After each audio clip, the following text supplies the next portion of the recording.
everybody, my name's Helen, and today I'm here with my Booktubeathon wrap-up. For the first time ever in my history of taking part in Booktubeathon, this one actually went well. I'm really happy. I managed to read 5 books and I got over halfway through my 6th, which was a long book, so this was like really successful for me. I'm ridiculously happy. So the first book that I read during Booktubeathon was The Madman in Venice by Sophie Masson, and I had kind of started this, but I was only like 20 pages into it when Booktubeathon started. And this is a book about a boy, and he is a clerk for this family in Venice in 1602, and they're trying to solve this mystery. The main character, Ned, was like super annoying. This was a hard book for me to read for quite a while. I ended up giving this book 3 out of 5 stars, and its total page count was 272 pages. The second book that I picked up was Warm Bodies by Isaac Marion, which of course is about a zombie who kind of falls in love with a human. And I enjoyed this book, but not as much as I thought I would. It wasn't as amazing as I've heard people say it is, so maybe it was just overhyped in my head. But I did still really enjoy it. I gave it 4 out of 5 stars. And again, it was a really short book, so it was really easy to read during Booktubeathon. 239 pages. After Warm Bodies, I picked up A Court of Thorns and Roses by Sarah J. Maas. This was to complete the challenge of read the book you bought most recently, and it's kind of chunky. It's over 400 pages, so I wasn't expecting to read it as quickly as I did, but I read it in 2 days. I really enjoyed it. I had some problems with it, but it didn't take away from my overall enjoyment of the actual book, and it was actually really good. This was my first Sarah J. Maas book that I've actually read, so I'm really excited to keep going. And I've heard now that the next book in the series is going to be like a Hades and Persephone retelling, so I'm super stoked for that because I love, and I do mean love, the Hades and Persephone myth. And I've read Hades and Persephone retellings, so I tend to really enjoy them. So I'm really excited to continue on with the series. I can't wait for the next book to come out. I gave this 5 out of 5 stars. It's definitely one of my favorite books that I've read this year. It was so good.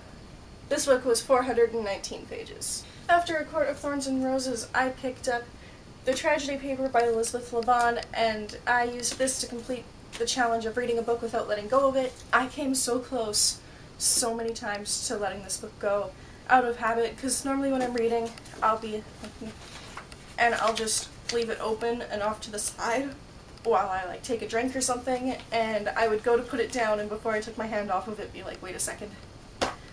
No. It was like really stressful for the whole day while I was reading this, and at one point I was super tired, so I needed to take a nap, so I just kind of went like this on my couch and rolled so my arms were against the back of the couch so they wouldn't move, and I slept for an hour and a bit. And I didn't let go of it. I woke up in the exact same position, so I was pretty proud of myself. This was, again, an alright book. I can't remember if I gave it 3.5 stars. It was pretty good, but the parts of it that I enjoyed weren't like the present day story. They were the stories that were being told over this CD, and I would have liked it more, I think, if the 2 narratives had more of an equal footing, but it was basically just all one narrative, with the one narrative kind of being thrown in every now and then, so I didn't really connect with the other character, but the narrative that took over was decent. And this one had 305 pages. And the last book I actually completed during Booktubeathon was Say You Will by Eric Walters, and this is kind of a sneak peek into my August haul.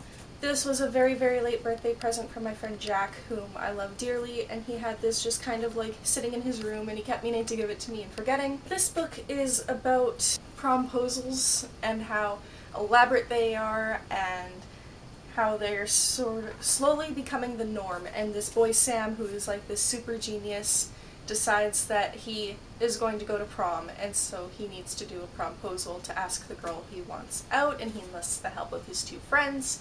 It was really cute. I enjoyed it. It's not like mind-blowing or anything, but it was so enjoyable. Really, really cute.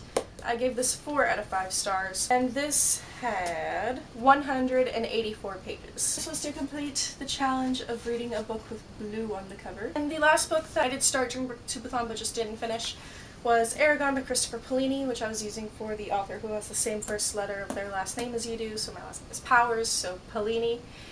And I was listening to this on audiobook because it is a chunky book.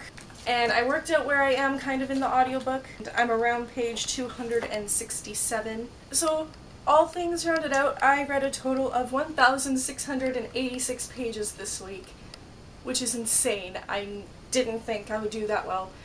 Last year during Booktubeathon, I managed to just read my Guardians of the Galaxy bind-up, and that was it. And I'm so proud of myself, and I want to thank Ariel Bassett and the rest of the Booktubeathon crew for having such a great Booktubeathon this year.